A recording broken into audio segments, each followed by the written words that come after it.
Aló, aló, ¿me escucha?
Muy bien, estimados alumnos del aula 6, buenos días, tengan todos ustedes.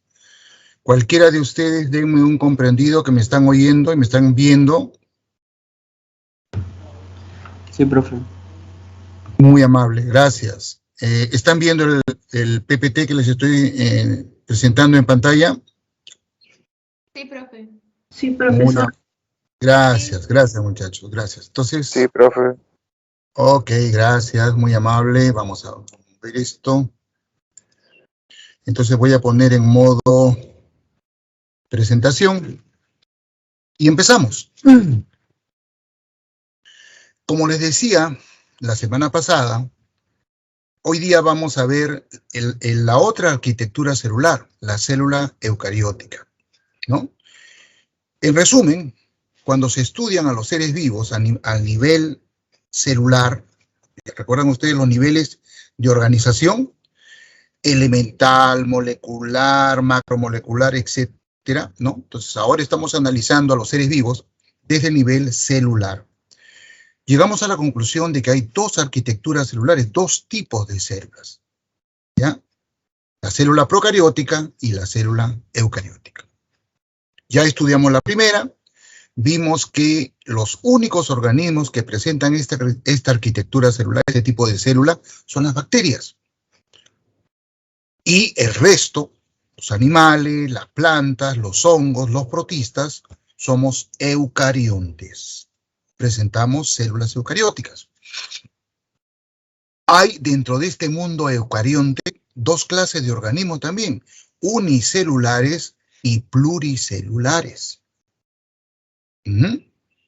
Bueno, nosotros ahora, por cuestiones didácticas, vamos a referirnos a los organismos pluricelulares. Pero no deben olvidar que hay organismos unicelulares eucariontes, por ejemplo, los protozoarios, las algas unicelulares eucarióticas, ¿ya? Muy bien, vamos entonces a entrar a la clase. Y ahí tienen ustedes una imagen de una célula eucariótica. Yo les dije en la clase pasada de que hay varias diferencias. Si nos metemos en el campo de la biología celular, vamos a ver que hay, inclusive el campo de la biología molecular, vamos a ver que hay tremendas diferencias entre los dos tipos de células. Pero al nivel preuniversitario que nos encontramos, o nivel escolar, las diferencias más saltantes, la que no debemos pasar por alto, es la presencia de núcleo. Eso es lo primerito que nos enseñan, ¿no?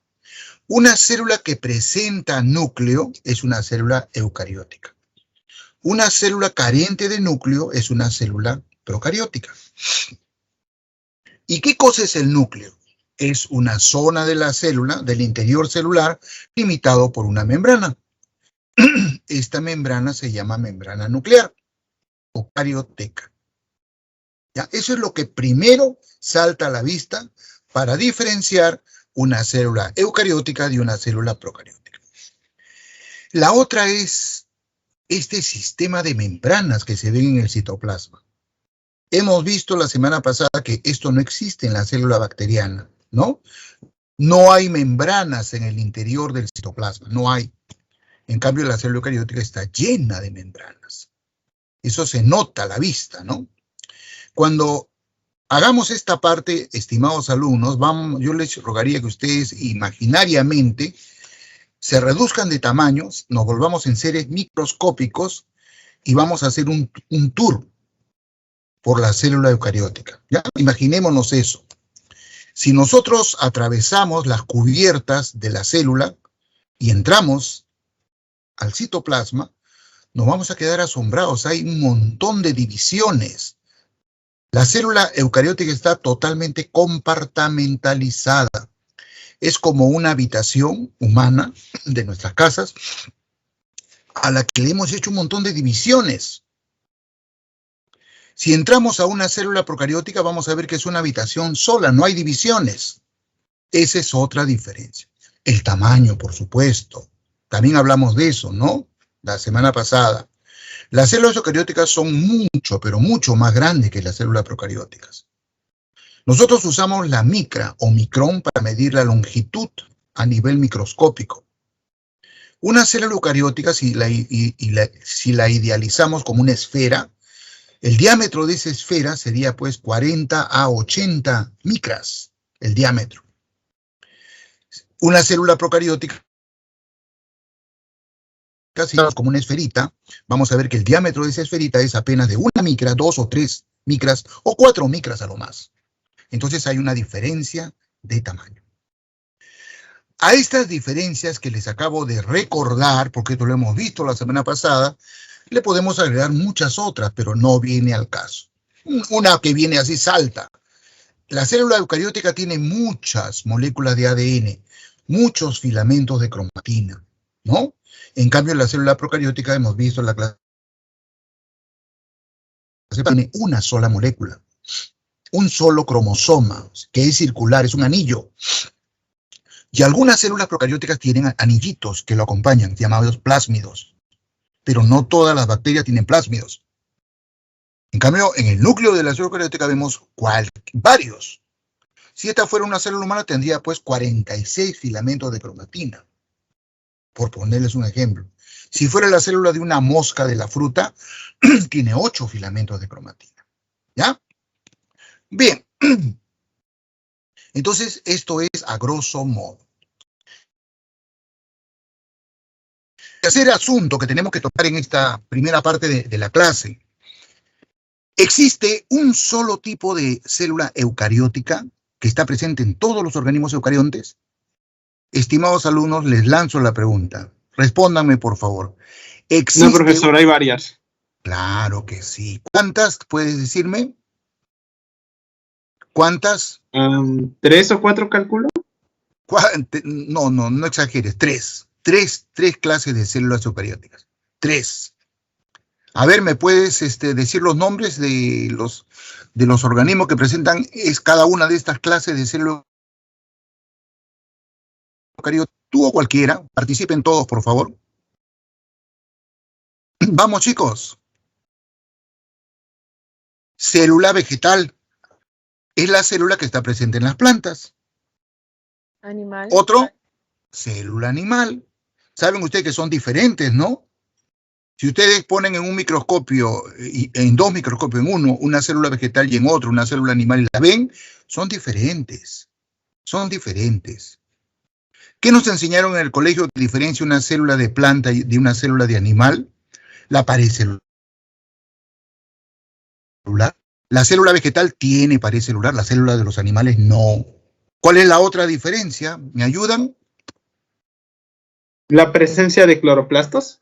Claro que sí, muy bien, ¿no? Esa organela solamente está presente en las células de las plantas. No tenemos las células de los animales cloroplastos. Sencillamente porque nosotros no sabemos hacer fotosíntesis. Las plantas sí, necesitan los cloroplastos. ¿Y se acuerdan ustedes la diferencia entre una célula vegetal y una célula animal? Vamos, chicos. ¿Perdón? La vacuola. Sí. ¿Cuál de los dos tiene vacuolas? ¿La célula vegetal o la célula animal? Vegetal. Vegetal. Claro. No es que la célula animal no tenga vacuolas, tiene. Lo que pasa es que la célula vegetal tiene muchas vacuolas. La célula vegetal está llena de vacuolas. Esa es otra diferencia. Pero hay otra. Yo aprovecho que usted ha hecho vacuolas. Aló, dime. La pared celular. Dime, repite por favor. No, ya lo dijimos, pues. Pared celular ya dijimos. Pared celular, cloroplasto, y yo le estoy preguntando por la tercera. O la cuarta ya, porque dijeron vacuolas, ¿no? Son muy abundantes en la célula vegetal y escasas en la célula animal. ¿Cuál sería la cuarta diferencia? Cloroplasto. Ya lo dijimos. Yo estoy señalándolo con el puntero. ¿Ven ustedes a qué estoy señalando? ¿Cómo se llama esta estructura? Ribosoma. No. Centriolo. Eso, muy bien, centriolo. O centrosoma también le dicen los biólogos, ¿no? Centriolo o centrosoma. Esta estructura, a diferencia de las dos anteriores, solamente está presente en la célula animal. Las células vegetales no presentan centriolo. Esas son las diferencias entre una célula de planta y una célula de animal. ¿Ya? ¿Y cuál sería el tercer tipo de célula eucariótica? ¿Alguno de ustedes lo puede decir? ¿Cuál es el tercer tipo de célula eucariótica? Aparte de la célula vegetal, la célula animal, ¿cuál sería la tercera célula? Diferente a las dos anteriores. ¿Alguno de ustedes conoce ese concepto, ese conocimiento? La célula fúngica. La célula fúngica.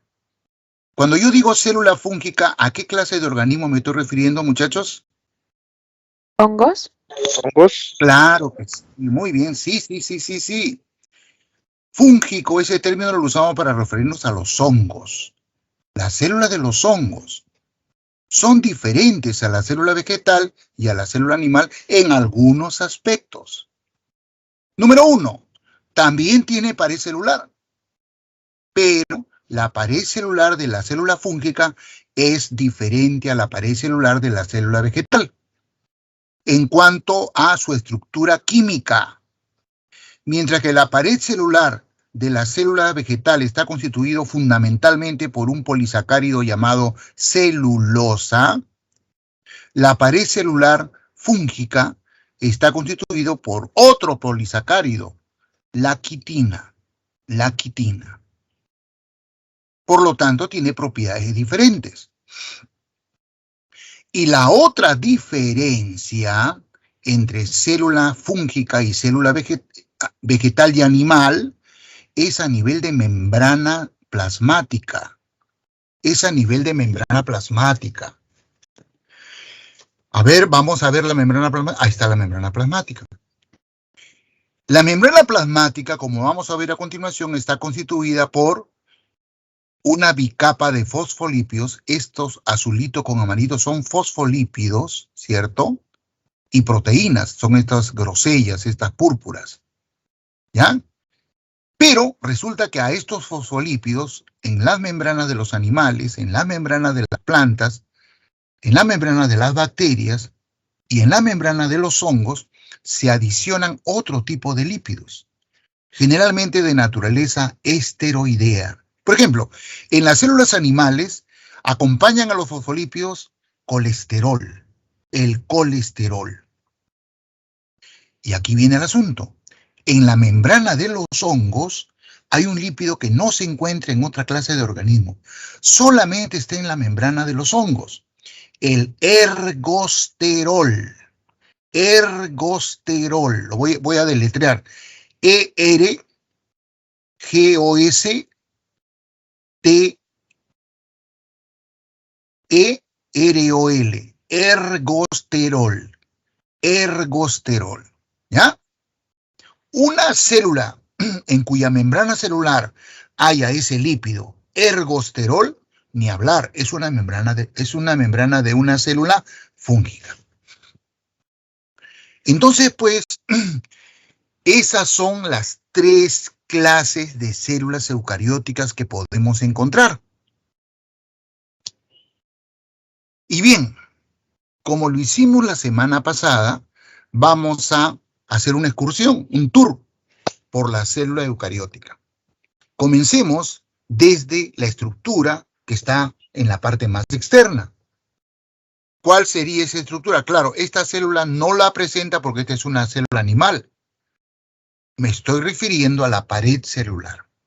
¿Ya? Esa está acá. Lo han puesto en un poquito en desorden, bueno, pero podemos saltar la pared celular. Bueno, en desorden, de acuerdo a la estrategia didáctica que yo estoy usando, ¿no? Yo estoy yendo desde afuera hacia adentro. Comenzamos con la pared celular. Bueno, y tomemos como ejemplo la pared celular de las células de las plantas. Como les dije, la pared celular de las células de las plantas es una estructura, acá está, ¿no? Rígida, dura, resistente, físicamente resistente, que está constituida por una mezcla de macromoléculas. La molécula más abundante es la celulosa.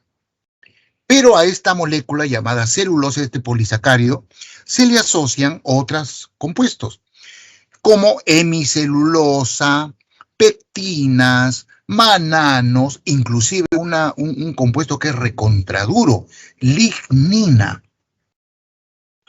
Bueno, dependiendo la función de esta célula vegetal, en qué tejido se encuentra, en qué órgano se encuentra, la composición química de la pared celular va a modificarse un poco.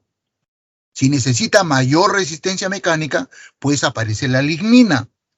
Si no necesita tanta resistencia mecánica, pues no hay lignina y solamente hay celulosa y hemicelulosa. En fin, ¿no? Acá podemos ver una microfotografía tomada con microscopio donde se ve pues, la pared celular. Esto de acá, esta doble línea que limita una célula con la otra, muy refringente, es la pared celular. ¿Ya? ¿Cuál es la función que cumple la pared celular para la célula vegetal? Resistencia, defensa. Resistencia, defensa. Las células de las plantas están sometidas a presiones. Una de las presiones más inmediatas es la presión osmótica, la presión que ejerce el agua a través de la membrana celular, hacia afuera de la célula o hacia adentro de la célula, dependiendo de la concentración de solutos que hay afuera o adentro. Eso determina el paso del agua a través de la membrana celular. Y ese fenómeno se llama ósmosis. Y la presión que ejerce el agua sobre la membrana, sobre la superficie celular, se llama presión osmótica. Si la célula vegetal no tuviera la pared celular, pues sencillamente se reventaría. A ese fenómeno los biólogos le conocemos con el nombre de lisis celular. Se lisaría la célula. Pero la célula vegetal no solamente está sometida a la presión osmótica, está sometida a muchas otras presiones. Presión hidrostática para las plantas acuáticas, vientos, huracanes, nevadas, lluvias torrenciales, ¿no? Choques, los animales chocan con las plantas. Todo eso es protegido por la pared celular, que está cubriendo, cuyas células están cubriendo los órganos de la planta, los tallos, las raíces, las hojas, etc. Finalmente, las plantas también están expuestas a enemigos microscópicos. microorganismos patógenos. Los biólogos a esos microorganismos que infectan a las plantas y las enferman y a veces las matan, le llamamos fitopatógenos. Fito, F-I-T-O, patógenos. Hay virus fitopatógenos. ¿Se acuerdan la clase pasada que hemos hablado sobre el virus del mosaico del tabaco? El virus de la podredumbre de la papa, el virus de la tristeza de la palta, son virus fitopatógenos. Hay bacterias fitopatógenas, hay hongos fitopatógenos, hay helmintos fitopatógenos. Entonces, ¿cómo se defienden las plantas de esos microorganismos que las atacan? Mediante tejidos protectores. Las plantas tienen tejidos protectores. Todo órgano vegetal está cubierta por un tejido protector. Y obviamente, las células de estos tejidos protectores tienen sus paredes celulares reforzadas. Las plantas no cuentan, como los animales, con un sistema inmunológico. No tienen células fagocitarias.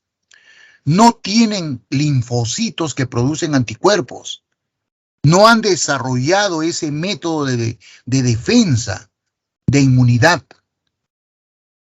Las plantas se defienden a nivel celular mediante las paredes celulares de sus células. Listo, muchachos. Vamos a la imagen inicial. Bueno, pasamos la pared celular y la siguiente capa que encontramos es la membrana plasmática. Esto que acá aparece de un color medio gris, celestón, ¿no es cierto? Esa es la membrana plasmática, la membrana celular. ¿Ya? Ya lo dijimos desde la clase pasada cuando estudiamos célula procariótica. Tanto para la célula procariótica como para la célula eucariótica, el verdadero límite entre la célula y el medio extracelular es la membrana celular. La membrana celular es semipermeable. Tiene una permeabilidad selectiva. Yo diría, entre comillas, hasta inteligente. Deja pasar lo que necesita. Y deja pasar lo que tiene que excretar, lo que es dañino, lo que es tóxico. Y no deja pasar lo que no debe perderse. Por ejemplo, el agua. Por ejemplo, iones necesarios para la vida de esta célula. Es el verdadero límite entre la célula y el medio extracelular. Este esquema que estoy presentando es un modelo que propusieron en el año 1972 estos dos investigadores, Singer y Nicholson. Ganaron el premio Nobel por ese trabajo, ¿ah? ¿El modelo del mosaico fluido? Exactamente, muy bien, ahí está, ¿no? El famoso modelo del mosaico fluido.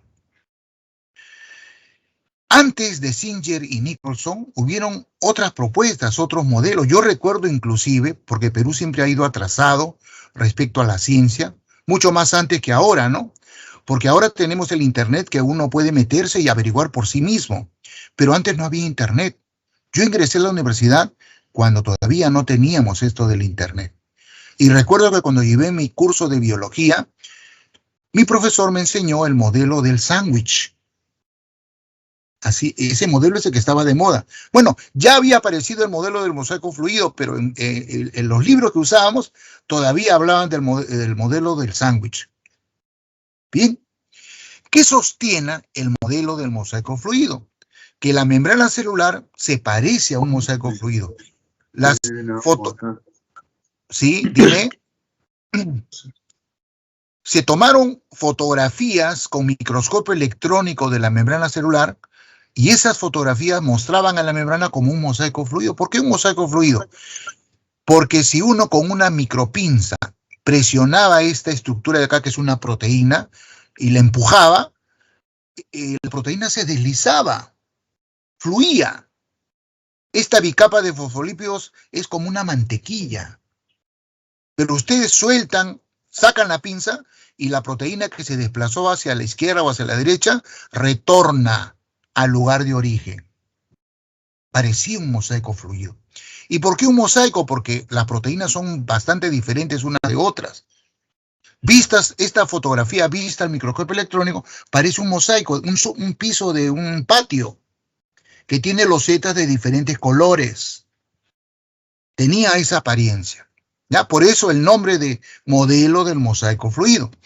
Según este modelo, Zinker y Nicholson establecen que la estructura básica de la membrana celular es una bicapa de fosfolípidos.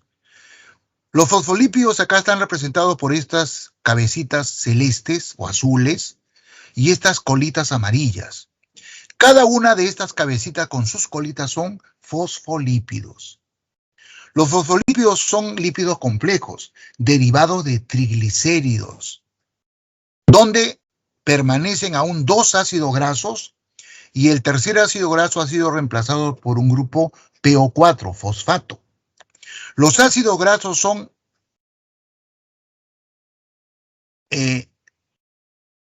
insolubles en agua. Son hidrofóbicos, huyen del agua. En cambio, la cabeza fosfato es hidrofílica porque tiene carga negativa. Y toda molécula que tenga carga es atraída por el agua, por el agua ionizada. ¿No es cierto? Entonces, naturalmente, si ustedes hacen la experiencia, y de hecho los muchachos que estudian biología en la universidad hacen esta experiencia, en un tubo de prueba colocan agua destilada y le agregan fosfolípidos.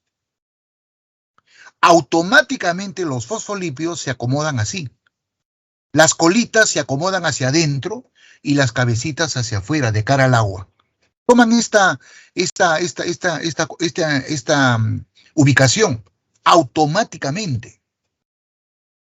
Por eso es que en la naturaleza estos fosfolípidos se acomodaron así. Las colitas hidrofóbicas hacia el centro y las cabecitas hidrofílicas hacia afuera. Formaron esta bicapa espontáneamente. A esta bicapa de fosfolípidos, posteriormente, se le fueron agregando otros lípidos, esteroides, etc. Y proteínas. Estas estructuras que vemos de color púrpura, de color verde, de color marrón. Estas son proteínas. Algunas proteínas, como ustedes ven en el esquema, atraviesan la bicapa de fosfolípidos desde un lado hasta el otro. A estas proteínas, los biólogos le llamamos proteínas integrales. Pero hay otra proteína como esta verde que no atraviesa la bicapa de fosfolípidos. Queda a un lado, hacia afuera o hacia adentro. ¿No? Entonces a estas proteínas le llamamos proteínas periféricas. Acá tenemos una púrpura que también sería una proteína periférica, ¿no? Porque no atraviesa la bicapa de fosfolípidos.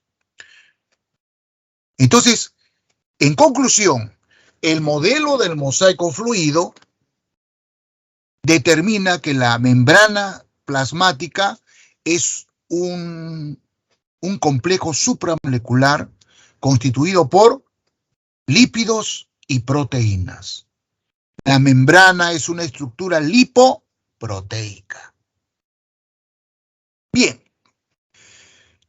además de ser el verdadero límite entre la célula y el medio extracelular, la membrana cumple otras funciones, como les he sugerido hace un momento.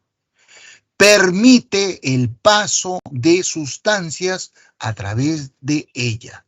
O sea, la membrana es permeable, pero no es permeable completamente, es semipermeable, selectivamente permeable, inteligentemente permeable.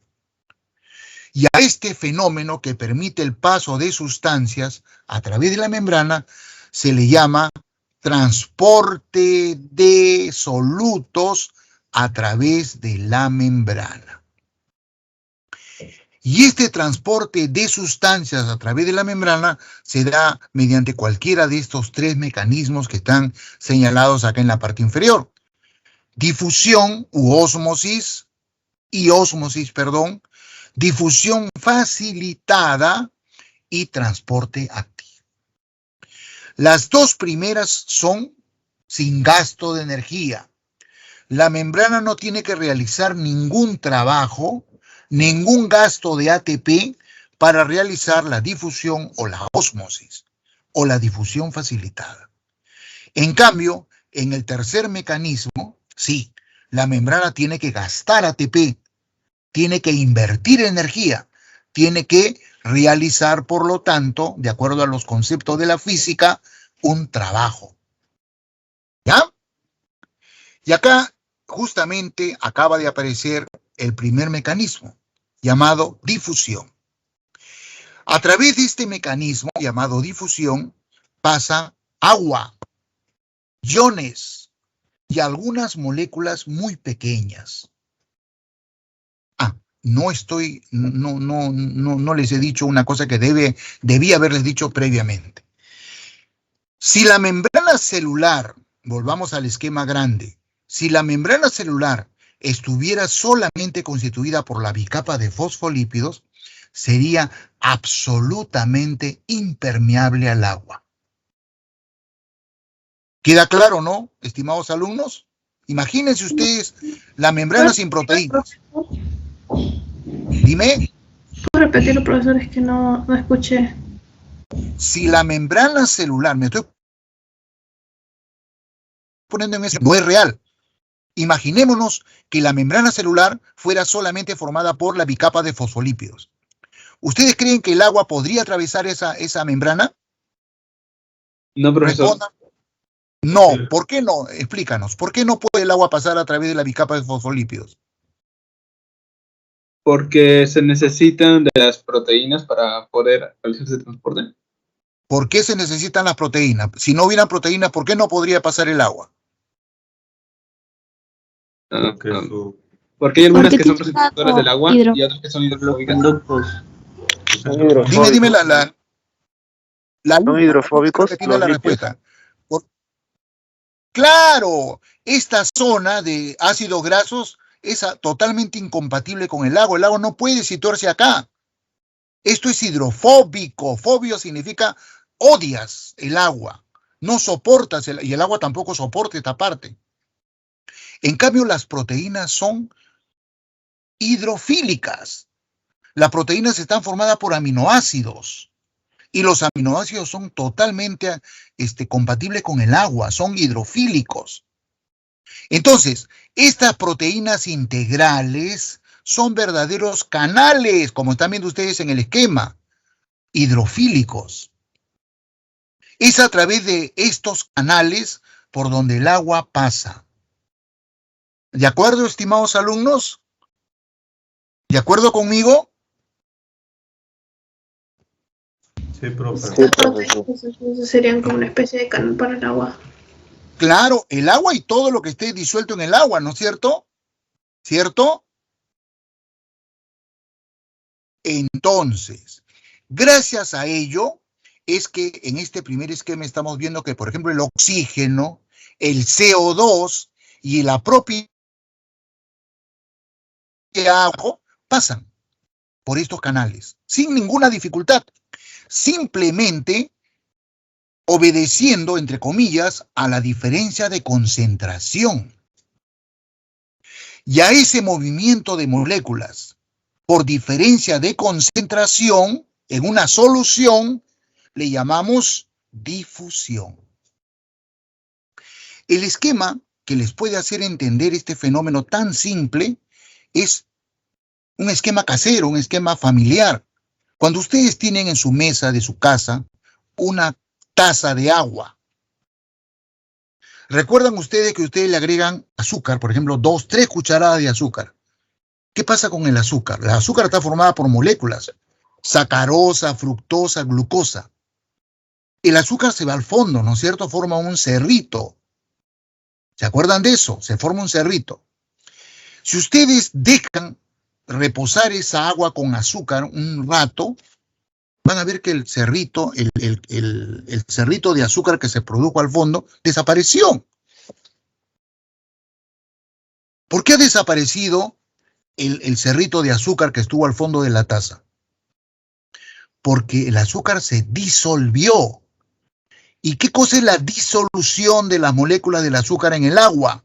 Difundieron las moléculas de sacarosa, de fructosa, de glucosa, de la zona de mayor concentración a la zona de menor concentración. Se ha producido ahí una difusión. Ese mismo principio ocurre en el modelo de transporte 1. Si el oxígeno está más concentrado en un lado de la membrana que en el otro, pues el oxígeno pasa. Si el agua está en mayor abundancia a un lado de la membrana que al otro, pasa por simple difusión a través de estos poros que son proteínas hidrofílicos. ¿Queda claro, estimados alumnos? ¿De acuerdo conmigo? Por favor, denme un comprendido. Por favor, ¿qué pasó? Sí, profesor. Sí, profe. Ok, muy bien. Veamos el segundo mecanismo. También es pasivo, ¿eh? A estos mecanismos que no implican un gasto de energía por parte de la célula, le llamamos transporte pasivo. La difusión, la ósmosis y la difusión facilitada son mecanismos de transporte pasivo. La difusión facilitada se produce porque alguna de estas proteínas integrales son canales específicos para determinadas moléculas. Por ejemplo, hay un canal proteico para, por ejemplo, sodio, para potasio, ¿ya? O para otros iones. Entonces, esta proteína, fíjate cómo se abre, permite que estos solutos entren, ¿no? Se acomoden y pasen al otro lado. A estas proteínas se le llama proteínas transportadoras. Y están totalmente adaptadas a hacer ese trabajito, sin gasto de energía. Proteínas transportadoras. Cuando un soluto es o sacado de la célula mediante este mecanismo, se le llama difusión facilitada. Y forma parte del conjunto de mecanismos llamados transporte pasivo. ¿Ya? En cambio, finalmente, este tercer mecanismo ya implica gasto de ATP. Fíjense ustedes, entra una molécula de adenosín trifosfato, que es el modo como los seres vivos almacenamos energía química, y el último fosfato de adenosín trifosfato y eso libera energía, transformándose en ADP más fósforo libre. Esto lo hace esta proteína de color naranja llamado ATPasa. ATPasa es una proteína especial. ATPasa. Entonces, esta energía empleada por esta enzima permite que un ion ingrese, el ion sodio. Y este flujo de ion sodio, no sé si esto es afuera, no interesa, ¿no? Este ingreso de este ion sodio, 3 sodios entran, permite que otros iones que están por acá aprovechen ese flujo y ¡bum!, salgan 2 potasios. Cada vez que se gasta una molécula de ATP, entran 3 iones sodios y salen 2 iones potasios. Esta es la famosa bomba de sodio-potasio. Por ejemplo, que es uno de los varios mecanismos de transporte activo. Y nosotros los biólogos le llamamos a esto un sistema anti. ¿Por qué es antipor? Porque un ion entra y el otro sale. Anti. en sentido contrario. Hay otros sistemas que son sin por, en el cual un ion sale y otro también sale. ¿Ya? Bueno, ya me estoy metiendo un poquito más profundo, pero en este caso, todo lo que me interesa es que ustedes reconozcan los tres mecanismos. Difusión y ósmosis, difusión facilitada, los dos mecanismos de transporte pasivo y transporte activo, cuando hay gasto de energía.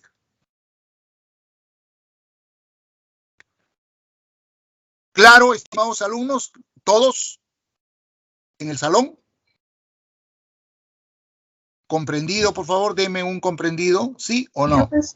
Usted dijo que los difusión y osmosis son las que no necesitan de ATP. ¿Cuál era el que necesitaba de ATP? El último, 3. El 3. Uh-huh. Sí, es que no puedo ver qué dice. Ay, no sé por qué. Carambas, esa es una dificultad de educación a distancia. Pero es problema del sistema, pues, ¿no? De, no sé, tu computadora, porque el resto lo ve bien los tres esquemas. Sí, Sí, todo se profe. ve. Sí. Es un problema que tienes tú, chiquita. Profe. Sí, es que las imágenes se me ven borrosas. No veo bien. Ay, qué pena. Bueno, pero uy, a mí mi enemigo, Era la difusión facilitada, creo. mi cuco es el tiempo, ¿ya? No, la segunda es la difusión facilitada, la segunda. El número 2. El 3 es el transporte activo, ¿ya? Listo, vamos. Ya hablé de la pared celular, regreso siempre al esquema 1. Listo, ya vimos la pared celular, ya vimos la membrana celular, ya estamos adentro, ya estamos en el citoplasma. Ya estamos en el citoplasma. Esta zona de la célula, comprendida entre la membrana plasmática y la membrana nuclear, se llama citoplasma. ¿Y qué encontramos? Está lleno de agua. Esto está totalmente lleno de una sustancia líquida. Está inundada la célula de esa sustancia. ¿Cómo le llamamos los biólogos celulares a esa sustancia que está contenida dentro de la célula? ¿Alguno de ustedes sabe el nombre de eso? Citosol. No, citoplasma es el lugar. Citosol. O, digamos en castellano, solución citoplasmática. ¿Qué cosa es la solución citoplasmática? Es la materia viviente. Es la materia que constituye a los seres vivos. Está formada por agua, solutos inorgánicos, solutos orgánicos, proteínas, carbohidratos, lípidos. Es una solución. Citosol. Y vemos que en algunas zonas, inclusive, no está fluida, está como una gelatina. Está gelificado, ha tomado una consistencia coloidal. Y en otras zonas está totalmente fluida. Biólogos le llamamos a la parte geloide, le llamamos citogel, y a la parte fluida citosol. Y vemos que en otras zonas se está cambiando de citogel a citosol y viceversa, de citosol a citogel. Nosotros los biólogos a esa transición de citosol a citogel y viceversa le llamamos tixotropía. T-I-X-O, tropía, tixotropía. Y esa tixotropía, cambio de estado físico es lo que produce las corrientes citoplasmáticas, el fluido del citoplasma. ¿Ya? Bueno, ¿y qué acontecimiento celular creen ustedes que ocurre en ese citosol? Muchas reacciones químicas, muchas. Por ejemplo, un fenómeno que estudiaremos en una próxima clase que se llama glucólisis ocurre en el citosol. Las enzimas que llevan a cabo este fenómeno metabólico llamado glucólisis son componentes del citosol. Los sustratos de esas enzimas también son componentes del citosol. En resumen, y claro, otros ejemplos le podría dar también un poquito más complicados. En resumen, ¿qué cosa es lo más importante para ustedes? Concluiríamos que en el citosol se realiza el metabolismo citoplasmático. ¿Correcto? Bien. Ya, olvidémonos de ese líquido que está por toda parte en el citoplasma. Sigamos poniendo atención en otras cosas y observamos esto de acá. Bueno, acá yo he visto que hay un esquema mucho más detallado de eso. Esto de acá. El citoesqueleto. Todo el citoplasma está lleno de unos filamentos, unos gruesos como este celeste. Este celeste son microtúbulos. Acá está su nombre, microtúbulos. Son huequitos, parecen cañitas, sorbetes. Y otros son contráctiles, son delgaditos pero compactos. Vibrátiles. Se contraen. Son de varias naturalezas químicas. Unos son de actina, otros son de miosina, otros son de tropomiosina. Son filamentos contráctiles. Los biólogos le llamamos a estos microfilamentos. Y hay otros que son más rígidos. No son contráctiles, estos de acá, ¿no? Un poquito más gruesitos. Filamentos intermedios. Estos tres clases de filamentos, microtúbulos, microfilamentos y filamentos intermedios, se anastomosan, es el término que usamos los biólogos, se sueldan, se unen, se cruzan unos con otros y forman una especie de andamiaje. ¿Y por qué los biólogos a esta triada, microtúbulos, microfilamentos y filamentos intermedios que forman una especie de estructura, ¿no? Como un esqueleto, esto que usan los pintores para pintar los edificios, un andamio, le llamamos citoesqueleto?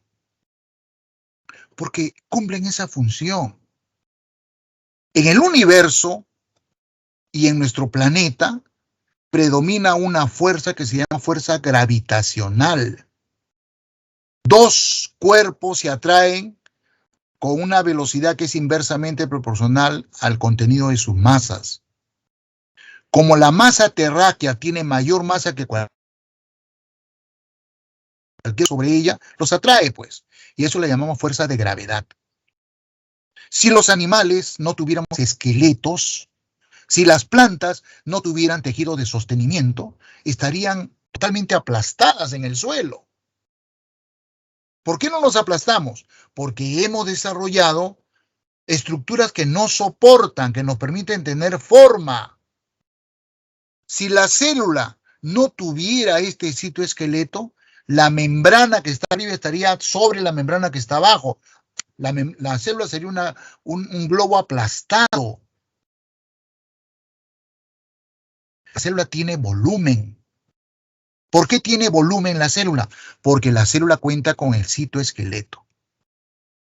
¿Se entiende, estimados alumnos? ¿Se entiende, Sí. estimados alumnos?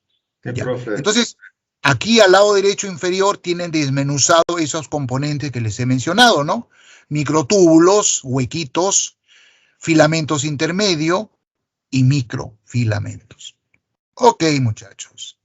Sigamos con nuestro esquema principal. Ya.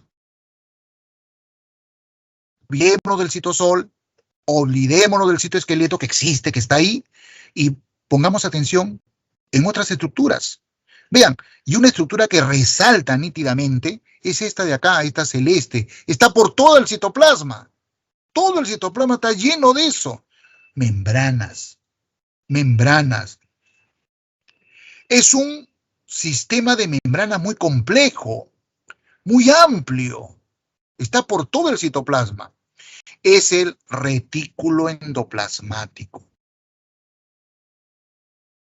Es el retículo endoplasmático. Les cuento, cuando los biólogos celulares estudiaron estas membranas del retículo endoplasmático, encontraron que era exactamente igual a la estructura de la membrana plasmática. O sea, igualito que esto. Una bicapa de fosfolípidos con proteínas. Exactamente igual.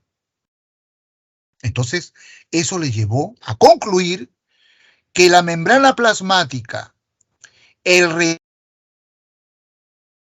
retículo, todo, e inclusive también estudiaron la membrana nuclear y encontraron que la membrana nuclear también era igualita, la misma estructura. Por lo tanto, la conclusión era que la membrana plasmática, el retículo endoplasmático y la membrana nuclear es la misma estructura. Solamente que se ubica en esos tres lugares y nosotros los biólogos le hemos dado esos nombres. Membrana celular, retículo endoplasmático y membrana nuclear. Es la misma membrana. ¿Ya? Bien. ¿Por qué la célula eucariótica presenta este sistema de membranas? Este sistema de membranas forma una especie de pasadizos. No son tubos, o sea, son membranas, o sea, parecen sábanas. Estas sábanas dobladas unas sobre otras forman unos pasadizos. Bueno, en realidad para las células son vías de comunicación rápida.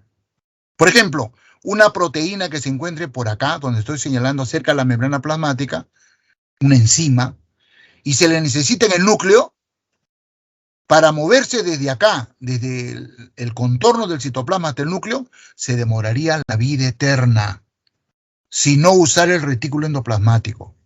Tendría que atravesar el citoesqueleto, meterse por este huequito, luego a ver, buscando una analogía, es como pretender ir desde Caraballo, creo que es, Comas, casi yendo hacia Canta, de ahí ir hasta Villa María del Triunfo, en el sur de Lima, por todas las calles de Lima. Olvídate, te demoras una eternidad.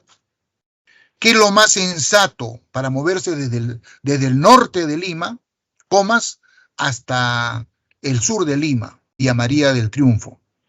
Agarrar, pues bueno, Lima no tiene muchas vías rápidas, dicho sea, pues una ciudad bien atrasada vialmente, ¿no? Agarraríamos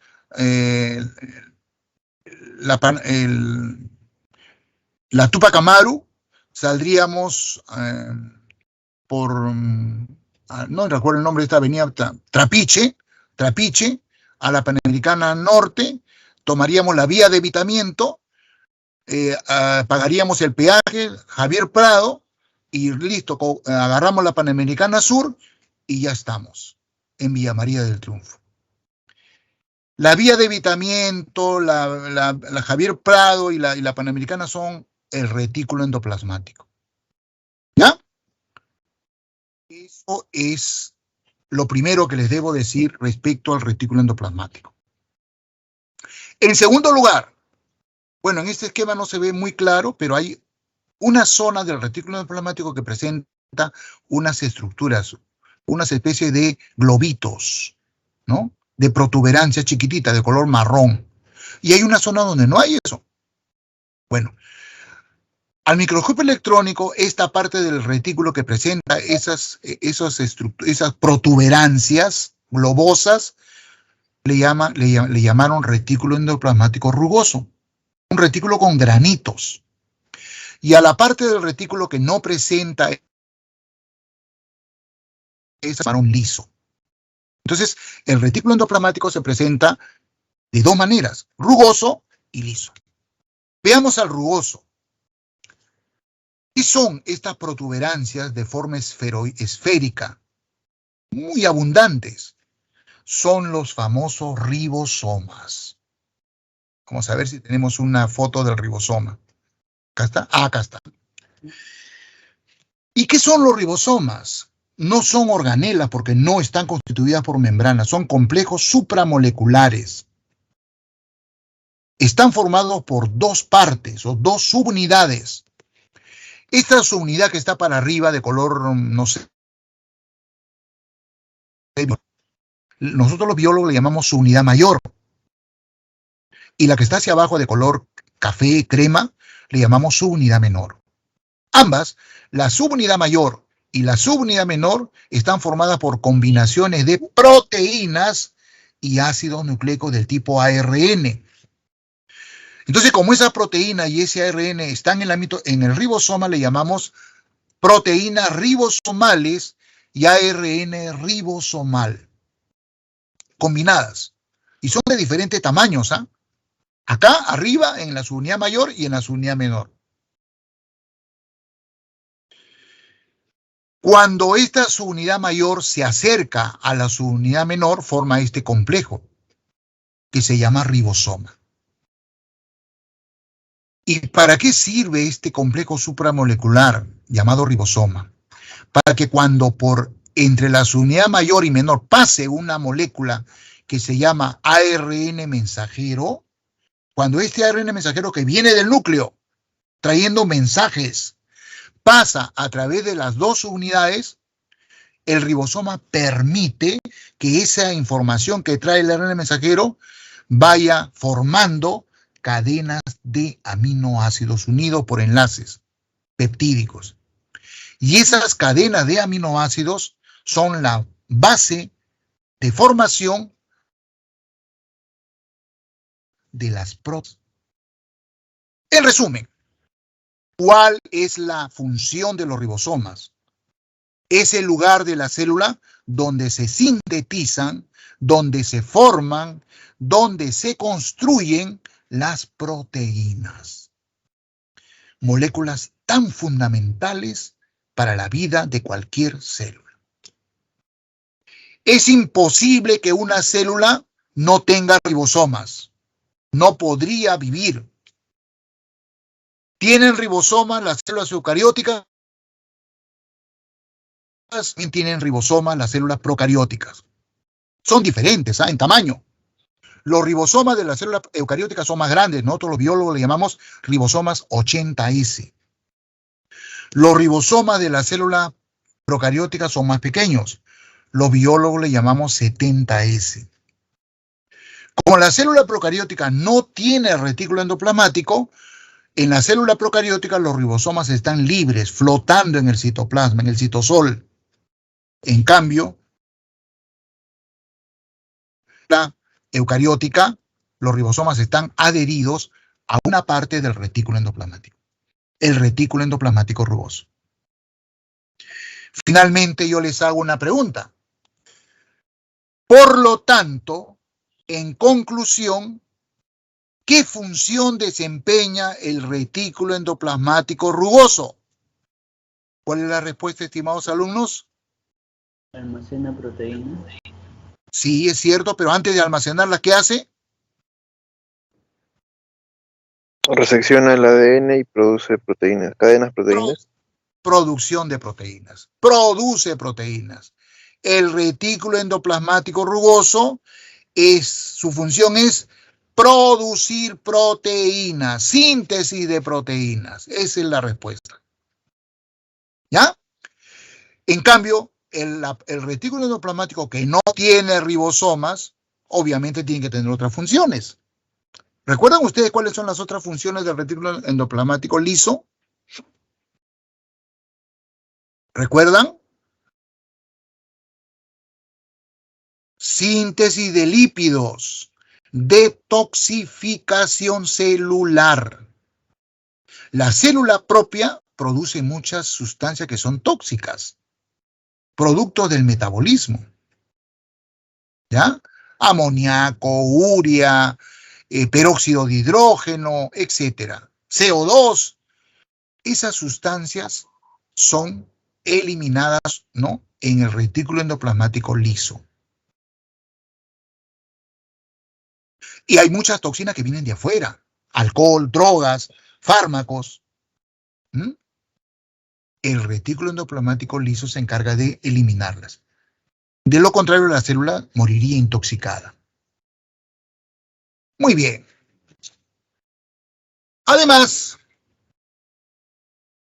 a partir de las membranas del retículo endoplasmático se originan muchas otras organelas también membranosas. Por ejemplo, miren, estas vesículas de acá.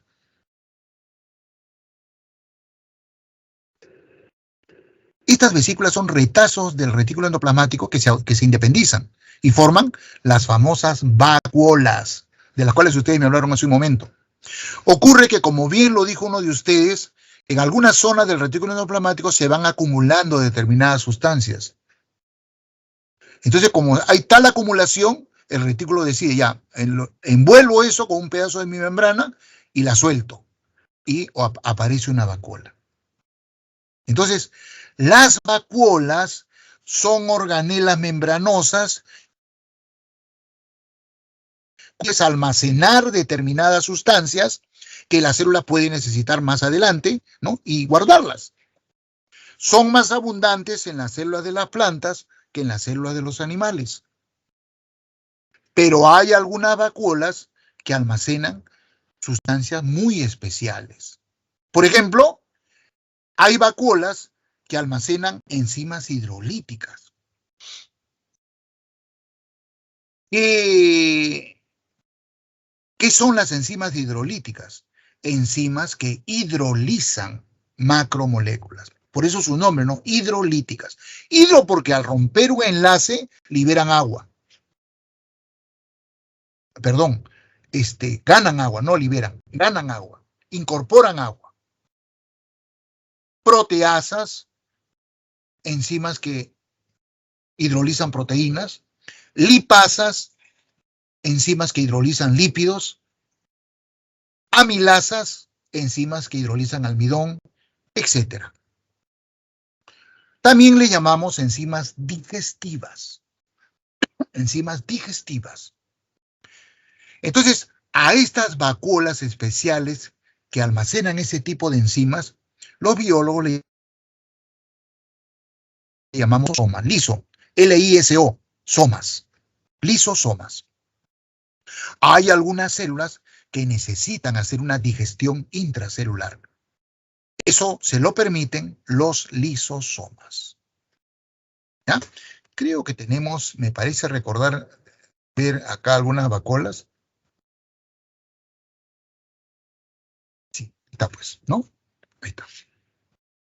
Por ejemplo, si la célula fuera una ameba, las amebas se alimentan de bacterias. La ameba entonces endosita una bacteria y la envuelve en un pedazo de la membrana plasmática. Pero la bacteria está viva ahí, está atrapada nada más. Entonces, uno de los lisosomas, ¿no? Se moviliza y se une al fagosoma, o sea, la vacuola que contiene a la bacteria. El fagosoma unido al lisosoma primario forma el lisosoma secundario, o sea, la vacuola digestiva. Y aquí las enzimas digestivas, lipasas, proteasas, entonces están digiriendo a la bacteria, la están triturando, la están digiriendo. ¿Ya? Una vez que termine este proceso, las sustancias que son necesarias pasan esta membrana del lisosoma secundario y van pues a la célula. Y los desechos son eliminados por exocitosis. Esto es como las heces, son eliminadas por exocitosis. ¿Ya? Entonces, esa es la función de los lisosomas. Bueno, las vacuolas, que son abundantes en las plantas, como ven, almacenan pues almidón, almacenan aceites, ¿no? Almacenan sustancias de desecho, basura metabólica. Ahora, finalmente, la mayoría de los seres vivos, no todos, la mayoría, el 99%, somos aeróbicos. Somos aeróbicos. Usamos el oxígeno.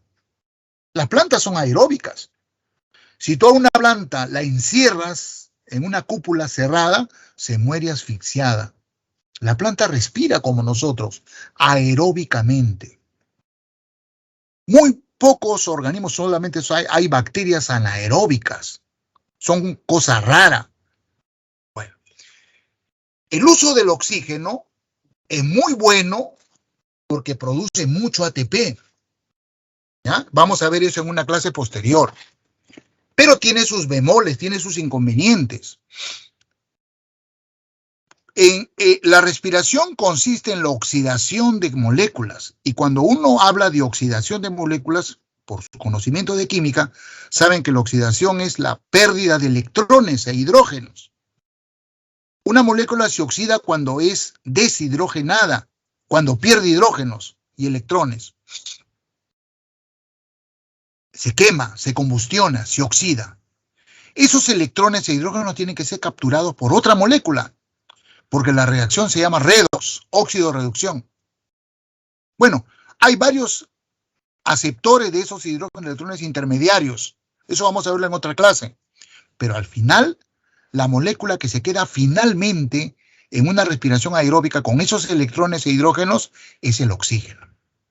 Y por eso precisamente la respiración celular produce agua. El agua es el oxígeno reducido. ¿Ya? El agua es el oxígeno reducido. Es un desecho metabólico, perdón. Ahorita se me va a apagar la computadora, me he olvidado de... Ya. Ok. Entonces, normalmente, la respiración aeróbica celular produce agua. Pero hay situaciones en las cuales los electrones e hidrógenos se combinan con el oxígeno de una manera, caramba. Un momentito, disculpen. Débora, termina mi clase y te llamo, ¿sí? Porque estoy en este momento en clase. A las 12, sí. ¿Ya? Ya, Débora, muchas gracias. Es la coordinadora del departamento que me está llamando, disculpen. Entonces, la coordinadora del departamento académico, ¿no? De la universidad, estamos trabajando. Entonces, cuando eso ocurre, cuando los electrones e hidrógenos van por vía caleta y se combinan con el oxígeno, no se forma agua, se forma peróxido de hidrógeno, H2O2. Y a diferencia del agua, el peróxido de hidrógeno es recontratóxico. O sea, le causa mucho daño a la célula. Daña membranas, daña ácidos nucleicos. Es una toxina terrible el peróxido de hidrógeno. Por eso es que los organismos aeróbicos hemos desarrollado esas vacuolas que contienen unas enzimas que se llaman peroxidasas o superóxido dismutasas u oxidasas. Esas enzimas están en una vacuola que se llama peroxisoma. Entonces, esas peroxidasas, esas catalasas, esas oxidasas, atacan al peróxido de hidrógeno y lo transforman en agua y oxígeno.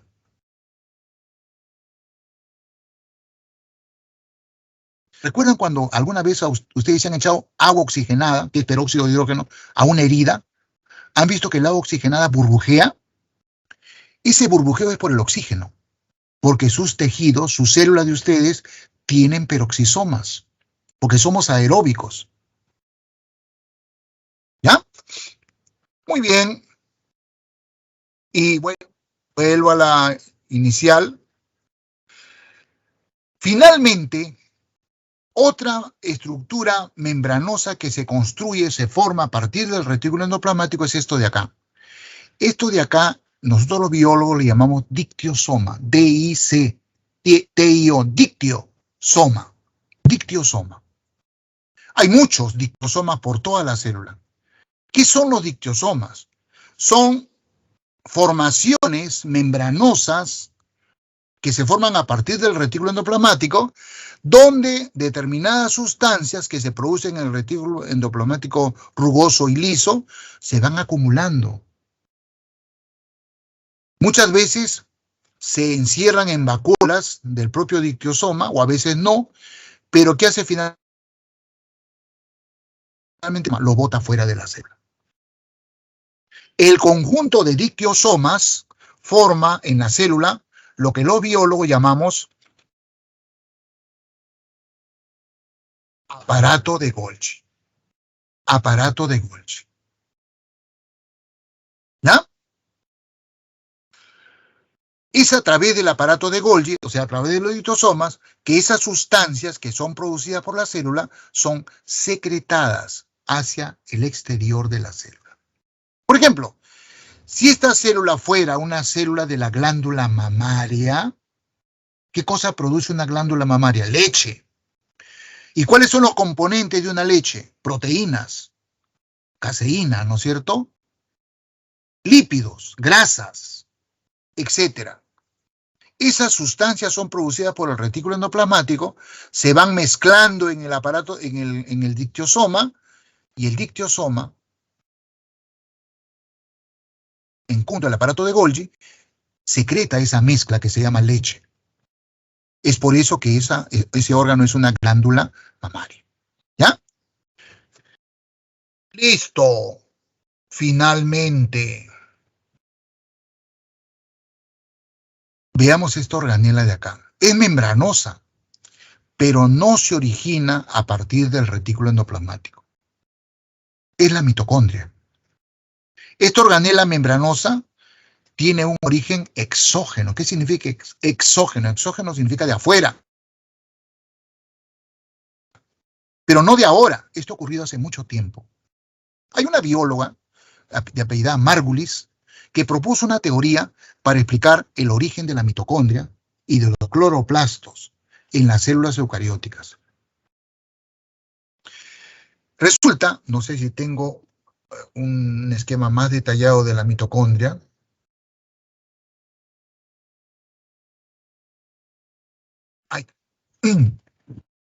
Resulta que el estudio de esta organela, la mitocondria, que tiene ADN, ¿Ven?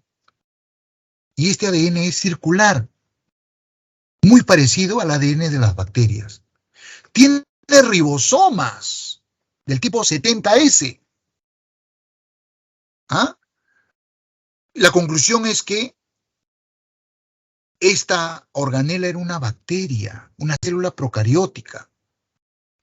Entonces la teoría sostiene que en algún momento de la evolución, una bacteria que ya usaba el oxígeno para producir ATP, la célula eucariótica no sabía hacer eso todavía, esta bacteria infectó a las células eucarióticas. O sea, se metió dentro de la célula eucariótica. Probablemente la relación entre la célula eucariótica y la bacteria fue difícil al principio, no se adaptaban. Pero al final, la bacteria se quedó a vivir con la célula eucariótica. Y la célula eucariótica salió ganando, porque apareció en ella la respiración mitocondrial, que no la tenía antes. Y ustedes saben que la respiración mitocondrial produce mucho ATP. Produce de 30 a 32 moléculas de ATP. Mientras que la glucólisis, que era con lo único que contaba la célula eucariótica, produce apenas 2 ATP por cada glucosa oxidada. Ganó mucho la célula eucariótica con la infección de esta bacteria aeróbica. Y la bacteria también ganó protección. Si en la actualidad ustedes a una célula eucariótica le sacan las mitocondrias, la célula eucariótica se muere, ya no puede vivir sin mitocondria. Y la mitocondria también ya no sabe vivir sola. Producido entre las dos células una relación simbiótica, una relación de mutualismo. De la misma manera, esta organela que está solamente presente en las plantas, el cloroplasto, el estudio que se hizo con esta organela determinó exactamente lo mismo. Margulis se dedicó a esto, esta investigadora. También es una organela que tiene ADN circular. Tiene ribosomas. No sé, acá está, tiene ribosomas. Es una célula procariótica. Es una bacteria. ¿Y qué propuso Margulis? También que en algún momento de la evolución, una bacteria fotosintética, de las que ahora conocemos con el nombre de cianobacteria, infectó a algunas células eucarióticas, no a todas. Se quedó a vivir y le otorgó a esa célula eucariótica la capacidad de hacer fotosíntesis. Eso marcó el origen de los organismos que actualmente llamamos plantas fotosintéticas. Todas son fotosintéticas, que presentan cloroplastos. Pero esta organela llamada cloroplasto en una célula que recién se ha dividido, una célula vegetal que recién se ha dividido, no es un cloroplasto, es un protoplastidio. Este protoplastidio puede evolucionar a diferentes tipos de organela. Se puede convertir en un etioplasto, el cual dará origen a cromoplasto, o a veces a un cloroplasto.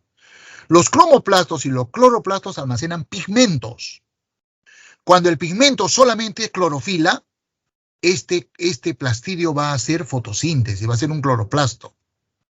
Pero si el pigmento que almacena son otro tipo de pigmentos vegetales, carotenos, licopenos, ficobilinas, ficoeritrenos, etc., será un cromoplasto, que le da coloración a los tejidos vegetales, ¿no? Tan variados.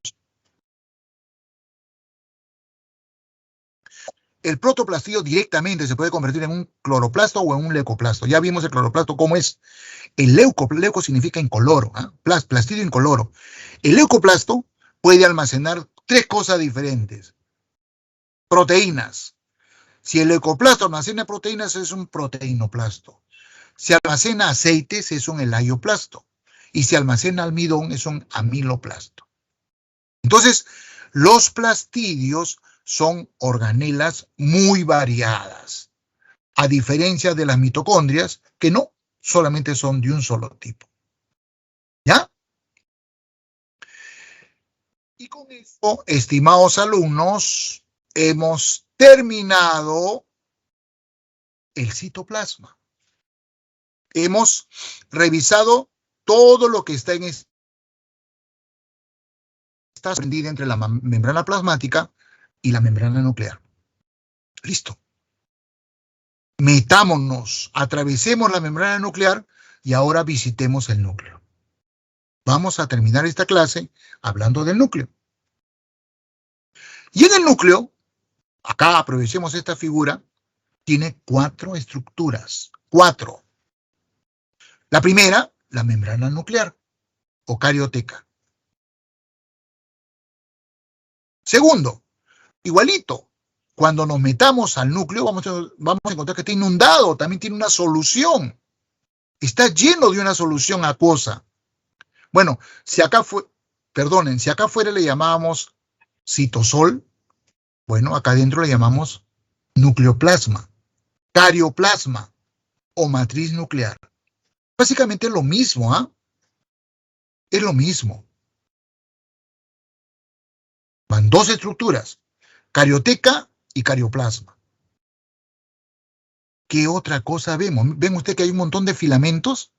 Está lleno de unas hebritas. Esa es la cromatina, la red cromática. Cada uno de estos filamentos no es otra cosa que ADN forrado de proteínas. Esa combinación de ADN y proteínas se llama cromatina. Y forma una red, es enorme. Son unos filamentos más grandes que la propia célula, pero están anudados, están enrollados. Van 3 componentes. Repito, carioteca, carioplasma, red cromática. Falta una, esta que está acá. Se ve bien refringente, ¿no? Al microscopio. Es el nucleolo. El nucleolo. Esas son las 4 estructuras del núcleo. Carioteca, carioplasma, red cromática y nucleolo. Abandonamos esta imagen y nos vamos a la imagen donde está el núcleo solito. ¿Ya? Vamos ahora a describir cada una de estas partes. A la izquierda, hacia abajo, ven ustedes una verdadera fotografía del núcleo de una célula. Esta es una fotografía tomada con un microscopio electrónico. Ven ustedes esta membrana que lo rodea bastante marcada, bastante nítida, ¿no? Se ve una doble membrana. La carioteca en realidad es una doble membrana. Es el retículo que se ha plegado para formar una doble membrana. El retículo que forma la membrana que está hacia el citoplasma, hacia afuera, es rugoso. Está lleno de ribosomas, como ven ustedes. Y el retículo que está hacia adentro, hacia el carioplasma, es liso. La carioteca o membrana nuclear es una doble membrana. Y vean ustedes, presenta poros, aberturas. Está lleno de aberturas. ¿Ya? Acá está mucho más clarito de aberturas. ¿Por qué? ¿Por qué creen ustedes que la carioteca presenta poros? Porque si no presentara estos poros, el tránsito de moléculas del interior hacia el exterior o viceversa tendría que ser por los mismos mecanismos que hemos visto en la membrana plasmática. Transporte activo con gasto de energía, sobre todo, ¿no? Y transporte facilitado o transporte pasivo. Pero el más problemático es el transporte activo.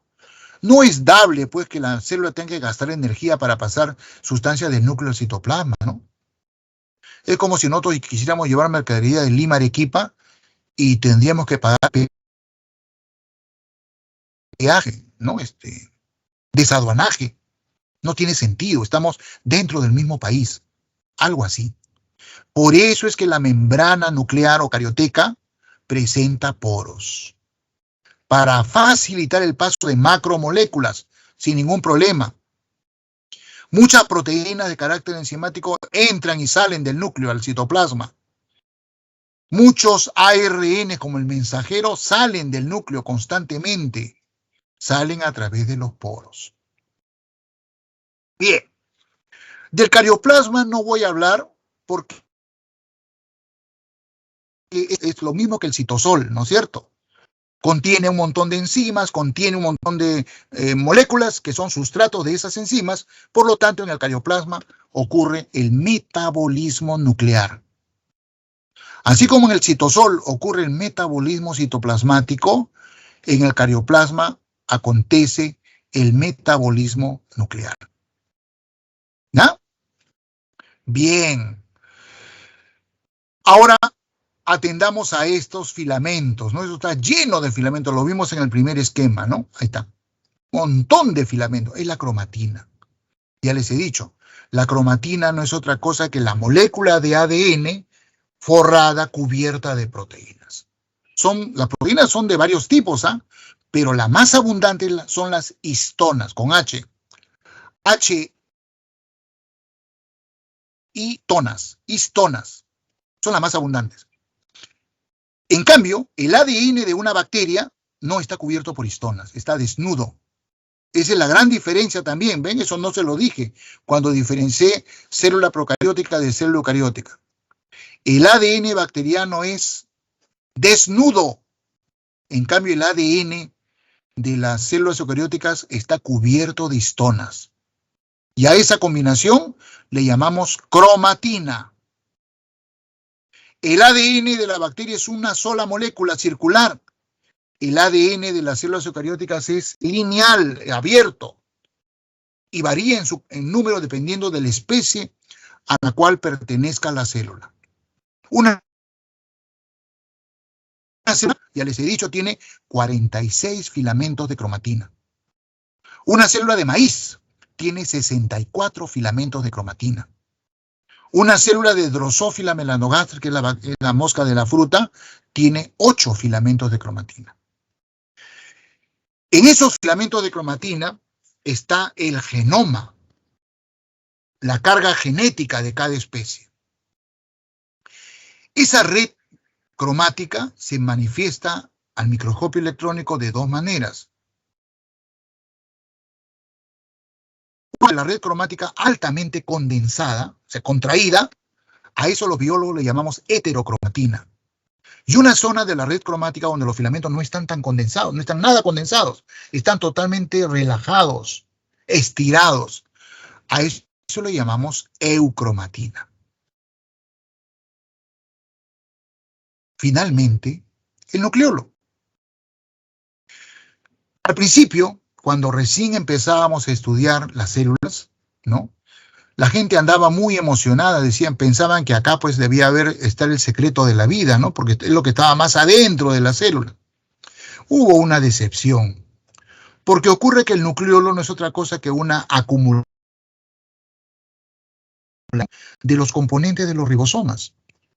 Esas proteínas ribosomales y los RNA ribosomales se van acumulando acá en el nucleolo y se van inclusive preensamblando. Una vez que están así ligeramente preensamblados, salen por los poros, por estos poritos, se dirigen al retículo endoplasmático y ahí terminan de ensamblarse, constituyendo el retículo endoplasmático rugoso. ¡Listo! Hemos terminado de la estructura del núcleo. Finalmente, hablemos de las funciones del núcleo. Y con eso terminamos nuestra clase.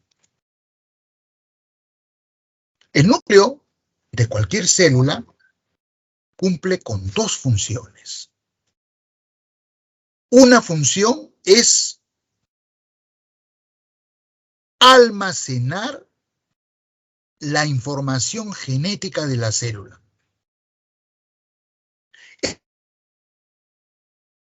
Es en esos filamentos de cromatina donde los genes que determinan las características de cada ser viviente se alojan.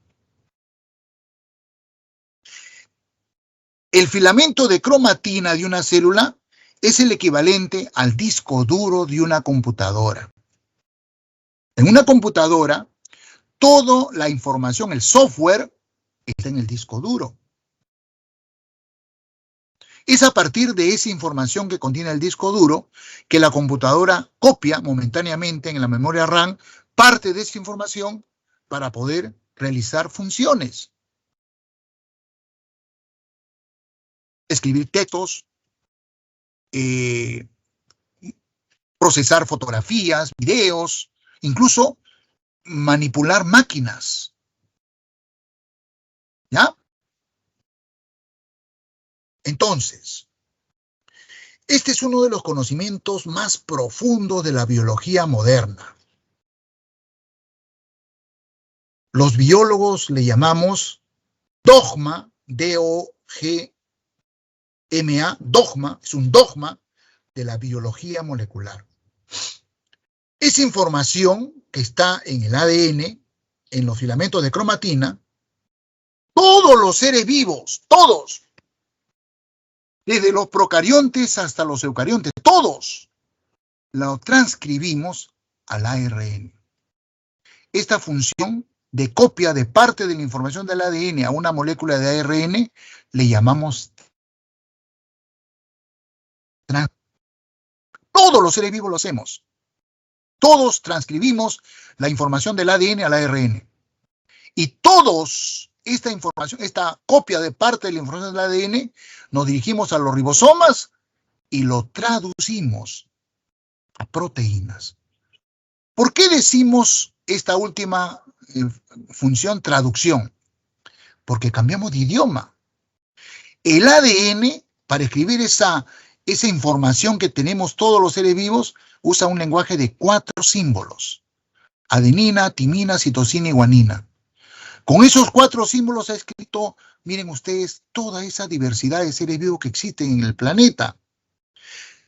Bacterias de diferentes tipos, hongos, protistas, plantas, animales, incluso virus, tan diversos. 4 letras son las que usa la vida para crear esa diversidad. El ARN usa un lenguaje parecido, también de 4 letras, 4 símbolos. La diferencia es que el ARN en vez de usar timina usa uracilo. Yo lo comparo como transcribir la información del español al italiano o al portugués, que se parecen bastante. Pero las proteínas ya no usan un lenguaje de 4 símbolos. Usan un lenguaje de 20 símbolos. Es un lenguaje totalmente diferente. Para mí sería como el chino, pues, o el japonés. Entonces, es una verdadera traducción. Esta información que está escrita en ARN, que ha sido copiada del ADN, tiene que ser traducida exactamente, la misma información, pero al lenguaje de la proteína. Esto se llama traducción. Gracias a este esquema, estimados alumnos, que los biólogos llamamos dogma de la biología molecular, que la información que duerme en el ADN se convierte en actividad celular. Porque son las proteínas las que desarrollan la actividad celular. ¿Recuerdan? Se ubican para sostener, para formar estructuras, catalizan reacciones, regulan funciones, defienden cuando son anticuerpos. Es decir, esta información tan compleja que reside en el ADN, cuando se transcribe y se traduce a proteína, se convierte en actividad celular. Todos los seres vivos cumplimos con esto. ¿Qué prueba mayor quieren ustedes de la evolución? Significa que todos los seres vivos descendemos de los mismos ancestros, porque hacemos las cosas de la misma forma. Y esta línea roja, bueno, es solamente un recordario de lo que vimos cuando estudiamos virus. Hay virus ARN que tienen una enzima que se llama transcriptasa reversa. Estos virus tienen la capacidad de, a partir de su ARN, formar ADN. Por eso es que esta enzima se llama, o esta función se llama retrotranscripción. Y todo virus que tenga esa enzima se llaman retroviruses. Pero esta es una curiosidad. Lo de arriba en amarillo es lo general. ¿Les queda claro, estimados alumnos? Denme un comprendido, por favor. Sí, profesor. Muy bien. Sí, profesor. Muy bien, muy bien. Luego voy a terminar hablando de esto. Ahora me voy a saltar. Pero ocurre que los seres vivos tenemos una cualidad. Nos reproducimos. Y con ello logramos perpetuar la especie. Y reproducción está ligado a un concepto celular que se llama división celular. Toda célula vive un tiempo, eso se llama ciclo celular, y hay dos alternativas, o muere o se divide, produciendo dos células hijas. Para que las células tengan la misma información de su célula progenitora, su mamá, tiene que tener la misma información, la misma carga genética, la misma cantidad de moléculas de ADN, ¿no es cierto? Es por eso que en el núcleo también se produce esta función que se llama replicación del DNA. Toda vez que una célula se va a dividir, lo primero que hace es replica el material genético. Saca una copia para que una copia vaya para una célula hija y la otra a la otra célula hija, para que las dos tengan la misma información y sigan haciendo que hizo la célula progenitora. Esas son las dos funciones del núcleo: la replicación del ADN y la transformación de la información contenida en el ADN en proteína, para que la célula realice funciones. Esas son las dos funciones del núcleo, estimados alumnos. Revisemos rápidamente la primera, replicación. Ahí está. Esta es la molécula de ADN. Bicatenaria, eso no lo voy a repetir porque acá está arriba. El ADN bicatenario. Este ADN azul tiene que dar origen a dos moléculas. Observen que las dos moléculas hijas, una cadena sigue siendo azul, es la cadena original, pero hay una cadena nueva, la roja. En el otro lado está la otra cadena azul que formó también su roja, cadena nueva. Esto es la replicación. ¿Y cómo ocurre? El ADN se abre, los puentes de hidrógeno que unen guanina con citosina y timina con adenina se rompen. Estas dos cadenas se abren. Acá están rojas, ¿no? Se abren. Vean ustedes acá. ¡Truc! Se abre. Una enzima que está en el carioplasma, llamada ADN polimerasa, esta amarilla, se pega a una de las cadenas y va formando la cadena complementaria, esa que está al frente. De nuevo, va formándola. Si acá hay una citosina, al frente le pone un desoxirribonucleótido que tenga guanina. Si acá hay una timina, busca un desoxirribonucleótido en el carioplasma que tenga adenina y lo coloca ahí. Va formando la nueva cadena. Al otro lado, en la otra cadena que se abrió, otra ADN polimerasa viene haciendo lo mismo. Es así como a partir de una molécula de ADN se forman dos moléculas idénticas. ¿Fui claro, estimados alumnos? Denme un comprendido, por favor. Sí, profesor. Sí, profesor. Muy bien. Entonces está cumplida la primera función. Gracias a la replicación del ADN, la información de cada una de nuestras células se mantiene en el tiempo. Se garantiza. ¿Ya? Ahora veamos la otra. En este caso, no queremos... Roger, estoy en clase, te llamo a las 12:15, ¿ya?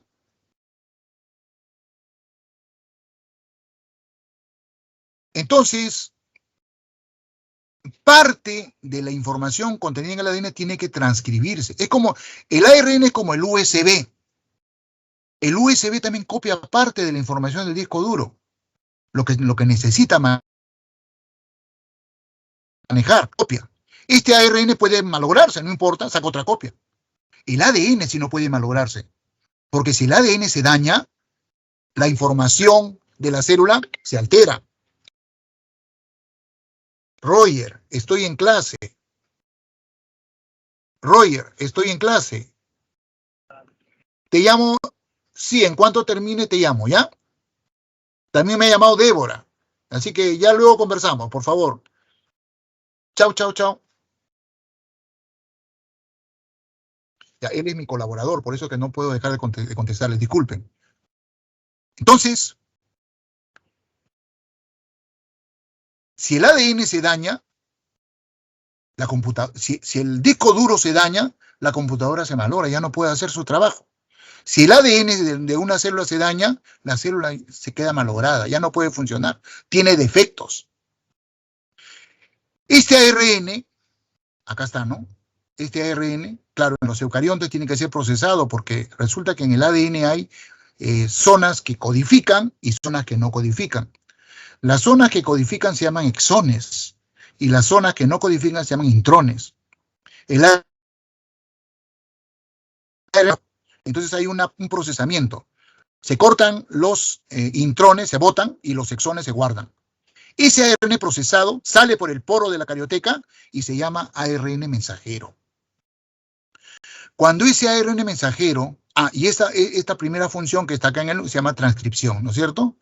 Cuando ese ARN mensajero va al ribosoma, ahí se produce la traducción. Vamos a ver, creo que tengo el esquema acá. Ahí está. ¿Ven? El ARN pasa por el ribosoma y el ribosoma lee esa información que trae el ARN mensajero y lo convierte en secuencia de aminoácidos. Esto ha sido uno de los hallazgos más espectaculares de la ciencia humana. Significa haber aprendido a descifrar el lenguaje que ha creado la vida. Esto ha sido más espectacular que la llegada del hombre a la luna, más espectacular. Lo que pasa es que esto la gente común y corriente no lo ve, no lo entiende, ¿no? Bueno, ¿cómo convertir un lenguaje de 4 símbolos, adenina, guanina, citosina y uracilo, en un lenguaje de 20 símbolos? El lenguaje de los aminoácidos. Acá está el nombre de los aminoácidos, vean. Fenilalanina, leucina, isoleucina, metionina, valina, treonina, prolina, alanina, asparragina, etc. ¿Cómo convertir? Bueno, los investigadores, esto se hizo como en 10 años, fueron agrupándolos de A2, de A3, de A4, de A5, de A6, para compatibilizarlo con los 20 aminoácidos. El resultado de ese trabajo de investigación tan minucioso llegó a la conclusión de que la única manera donde podía calzar un lenguaje de 4 letras con un lenguaje de 20 letras o de 20 símbolos era agrupándolos de A3. Y a esa agrupación de 3 nucleótidos del ARN mensajero, ese triplete, los biólogos le llamaron codones. Codones. Entonces, ¿cómo compatibilizar los codones con cada uno de los ácidos? Eso dio origen a lo que se conoce actualmente con el nombre de código genético. Ven ustedes, la primera letra del codón puede ser uracilo, citosina, adeninoguanina. La segunda letra puede ser también uracilo, citosina, adeninoguanina. Y la tercera letra puede ser también uracilo, citosina, adeninoguanina. Acomodaron los aminoácidos ahí y entonces probaron. Cuando la primera letra era uracilo, la segunda letra era también uracilo y la tercera letra también era uracilo, pues el aminoácido era fenilalanina. El tipo. ¿Y por qué ingresa fenilalanina? Porque en el citoplasma de la célula hay otros ARN que se llaman de transferencia. Son bien bonitos. Parecen unos tréboles. En esta horquilla que está en la parte superior, hay 3 codones que son complementarios con los codones. Por ejemplo, el codón AAA va a tener en el RNA de transferencia del codón UUU. ¿Ya? Y este RNA de transferencia en este extremo de acá está unido a un aminoácido. Acá está, por ejemplo. Entonces, y el aminoácido que tiene el RNA de transferencia dependerá de lo que está acá en el código genético. Entonces yo les he dicho, por ejemplo, si el codón es... a ver, veamos este codón de acá. AA, en el código genético. A, bajo acá. Y A es lisina, ¿no es cierto? El aminoácido que carga ese ARN de transferencia es lisina. Veamos. AAA. El anticodón tiene que ser UU y es lisina. ¿Se dan cuenta? Es decir, los aminoácidos solos no saben ingresar a la subunidad mayor del ribosoma. No saben, no tienen la llave. Es este ARN de transferencia que los mete. Luego pasa el codón. Bueno, acá, por ejemplo, pasó el codón GAG. El anticodón es CUC. Y el aminoácido que ingresó fue ácido glutámico. Podemos comprobar. GAG. GAG. Glutámico, ¿ven? Glutámico. ¿Ya? Glutámico, acá está. Glu. Y así. Hay un codón de iniciación. Cuando en el RNA mensajero entra este codón de acá, AUG, el aminoácido que ingresa es la metionina. Todos los RNA mensajeros tienen AUG. Comienza siempre una proteína con metionina. Y cuando el codón es UGA o UAG, ahí termina la síntesis de la proteína. Son los famosos codones de terminación. Termina. Se formó el polipéptido. Y a partir de ese polipéptido se forman todas las proteínas. ¿Les quedó claro, estimados alumnos? ¿Les quedó claro? Sí, profesor. Muy bien. Profe, Y con una eso, pregunta. ¿cómo no? Claro que sí. Puedes hacerme la pregunta. Se supone que los aminoácidos están dentro del citoplasma. Se supone que los aminoácidos están dentro del citoplasma. Claro. Están por ahí divagando y cómo Divagando. el ARN Divagando. de transferencia, Se une a su aminoácido. no es que estén todo el tiempo juntos, sino que No, lo busca y lo busca. bien, pues. Este ARN de transferencia, por ejemplo, este que estoy señalando, que tiene su anticodón ACG, siempre va a buscar a la cisteína. Siempre. Este ARN de transferencia que tiene AUA busca la tirosina. ¿Me dejo entender? No a otro, siempre a tirosina. Entonces, cuando el ARN mensajero pasa por el ribosoma, llama a su anticodón, pues, ¿no? Al llamar a su anticodón, está llamando al correspondiente. Eso está estipulado en el código genético. ¿Te queda claro? Sí, profe, todo claro. Muy bien. Listo, muchachos. Lamentablemente me quedan 6 minutos, un poquito más. Ya no tengo tiempo. Vamos a resolver, a discutir el ejercicio. ¿Ya? Voy a compartir con ustedes el ejercicio. ¿Cuál es? Pucha. No. Un momentito.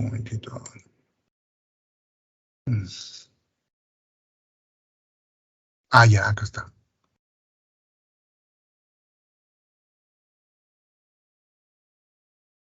Ahora sí. Listo. ¿Están viendo el ejercicio? Sí, profesor. Estimados alumnos. Ya. Bueno, la primera pregunta, ya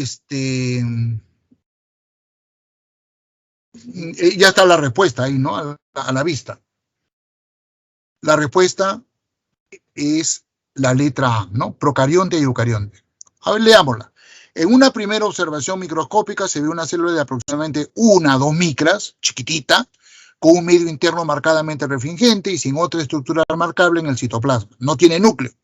Y en una segunda muestra, una célula de aproximadamente 50-80 micras de diámetro, con una zona esférica muy marcada y refringente en el citoplasma, el núcleo. Señale a qué tipo de organismo corresponden respectivamente las muestras observadas. Lógico, la primera es una célula procarionte y la segunda es una célula eucarionte. ¿De acuerdo, muchachos? ¿De acuerdo? De acuerdo. Pregunta número 2. Pregunta, pues, ¿cuál respondieron? La 2. Tanto animales y plantas son... Ah, la B. Tanto animales y plantas son organismos eucariontes. Tienen estructuras semejantes, pero también presentan diferencias estructurales.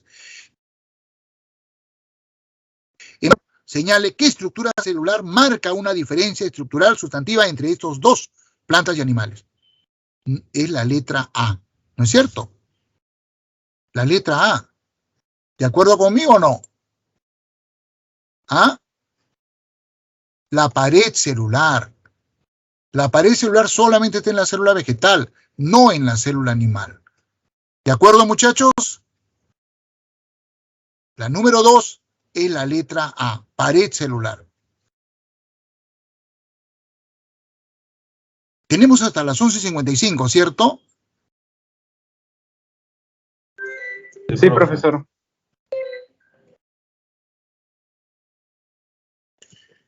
Aló, voy a llamarle después de... Estoy en clase, ¿eh? El protoplasma es una solución acuosa compleja de componentes orgánicos e inorgánicos. Está contenido en cada una de las células que constituyen a los organismos. De las varias estructuras que envuelven a las células, señale cuál de ellas constituye la verdadera barrera entre los medios intracelulares y extracelulares. Bueno, eso se los he repetido varias veces, entonces, por lo tanto ustedes saben la respuesta. ¿Cuál es la respuesta, muchachos? Dado. ¿Perdón? Membrana. La membrana. La membrana, muy bien, la letra D. Pregunta número 4. Singer y Nicholson propusieron en el año 1972 el modelo estructural de la membrana celular, constituido por una bicapa lipídica embebida de proteínas. ¿Con qué nombre se conoce este modelo? Pregunta de memoria, ¿no? ¿Cómo se llama el modelo de Singer y Nicholson? Mosaico fluido. Mosaico fluido. Ustedes mismos me lo dijeron, ¿no? Claro, la letra C. Pregunta número 5. La enzima convertidora de la angiotensina 2, AC2, así se llama, ACE2, se encuentra localizada en la superficie de las células epiteliales alveolares del pulmón, en heterocitos del intestino delgado, en células epiteliales de las glándulas salivales y de la lengua. Al igual que la molécula receptora de la proteína S-SPAC del COVID-19, ¿no? Del nuevo coronavirus SARS-CoV-2 o COVID-19, como se le llama, responsable de la pandemia que estamos sufriendo. Es decir, ACE2 es una proteína que está en la membrana de nuestras células, es un componente molecular de la membrana de las células citadas anteriormente. ¿Qué cosa es AC2? Ya lo he dicho, inclusive al explicarle, al leer las preguntas. ¿Es un lípido? Es una proteína, ¿no es cierto? Pregunta muy fácil. Pregunta número 6. Según las siguientes alternativas, ¿qué fenómeno permite que al colocar glóbulos rojos en un tubo de prueba con agua destilada pura, estos se hinchen y finalmente se licen, tiñendo el agua de color? Ósmosis. Muy bien, ¿no es cierto? ¿Por qué se revientan los glóbulos rojos? Porque el agua que está afuera es hipotónica. El glóbulo rojo es hipertónico. Entonces el agua entra. hay más agua afuera que adentro de la célula. El agua entra, ¡plop! Se revienta.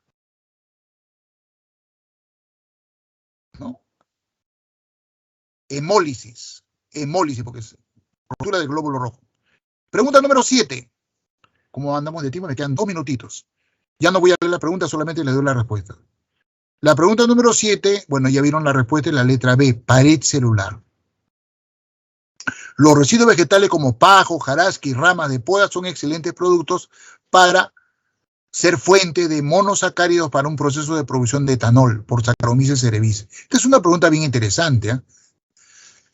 ¿Tengo tiempo? Ya no tengo tiempo. Pero leamos, esto lo escuchen. Una alternativa al uso de combustibles fósiles, saben ustedes que la gasolina, el petróleo están causando efecto invernadero, ¿no? Cambio climático. Entonces, una solución es la producción de biocombustibles. El bioetanol es un biocombustible muy interesante. En Brasil lo están produciendo, ¿ya?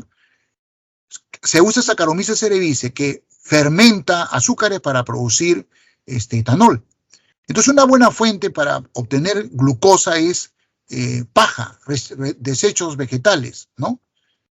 ¿Y cuál es el componente que se aprovecha? La pared celular, que tiene celulosa, ¿ya? Por eso que la respuesta es la letra B. Ya, me queda 1 minuto, así que ya, me voy de largo. Pregunta número 8, C. Transporte activo. Pregunta número A, hígado. Pregunta número 10, D de dedo, peroxisoma. Pregunta número 11, C, mitocondrias y cloroplastos. Pregunta número 12, C, elaioplastos, almacenan aceites. 13, A, replicación. 14, D, transcripción. Y 15, B, varios codones codifican el mismo aminoácido. Por eso se dice que el código genético es degenerado. Muchachos, son las 11:55, justo hemos terminado. Gracias por la atención. Que haya quedado clara, que es lo más importante. Y cualquier duda, en todo caso, la próxima clase me la pueden plantear. Ya, por favor, con absoluta confianza. Gracias por el reconocimiento. Cuídense mucho, nos vemos.